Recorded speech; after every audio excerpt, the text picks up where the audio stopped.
اليوم في تهمة موجهة لربيع فران على صعيد شخصي بأنه غير متكاتف مع العمل اللبناني.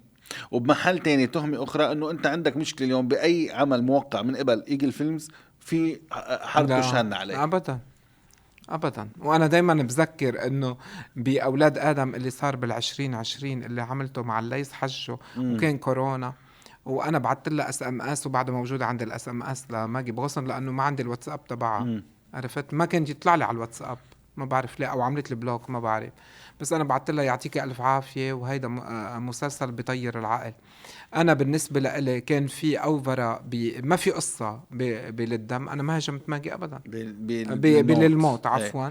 عرفت؟ وبهيدا آخر واحد غريب، بس إن الموت يعني كان ترندي بكل الوطن العربي وكان على شاهد بس خلي إذا بدك خد المستمعين اتصالات، خلونا هلأ يذكرونا بقصته إذا بيتذكروا للموت. خد اتصالات، افتح، عمول استفتاء، عمول إحصاء على هوا مباشر. أنا مستعد. هلا ما في وقتنا ضيق، بدي استفيد من بعرف بس قد ايه بيتذكروا منه، طيب بينما هي القاضية بأولاد آدم لعبت دور القاضية شيء بيطير العقل، هي وماكسيم خليل. أو كان تحول، أنا برأيي إنه كانت بعدها أول شيء عم تفوت السوشيال ميديا، لأنه هو آخر شيء ماكسيم بينتحر على الفيسبوك. فكان شيء بطير العقل يعني حلو. كان ماسك اللي يسحجه الخبرية. خلينا نروح وبعدين هلا خلينا نحكي عن اللي عملته السنة الماضية، اللي أنا دايما بلموني عليه إنه أنا ما شفت القصة. إنه دايما بيصير الحكي إنه الكريدي لماجي أو الكريدي للكذا. لا، الكريدي لرامي حنا، لأنه شو ما كان بده يطلع العمل بطير العقل، لأنه أستاذ بالإخراج كيف شايف شغل فيليب أسمر السنة؟ أنا بحبه لفيليب، بس فيليب دايما دخل بمجال المحسوبيات هلأ، عرفت، ومصالحه الخاصة. فبرافو عليه إنه بده يعمل شوية مصاري كمان.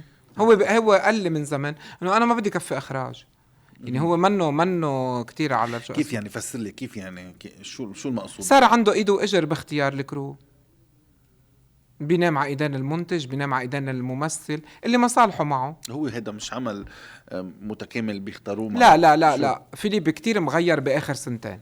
ما بدي احصر المقابله كلها بفيليب، بس انا عم بقول خلاص، بس انه لا الصبي بيطلع منه. وانا قلت له من 2020 انه هبلنا. بس الناس بدها بالزبده، يعني بدها باللي عم تشوفه على الشاشه بعيدا عن الكواليس. شاطر كتير نتيجه فيليب أسمر اليوم ما بتشوف حالك فيها كلبناني. بلا ليه ما بدي اشوف حالي فيها؟ بس هاي الجمله بدي اسمعها. لا، اللي عمله ب2020 ما حدا قدر يعمله. واللي عم يعمله هلا بالدم منيح.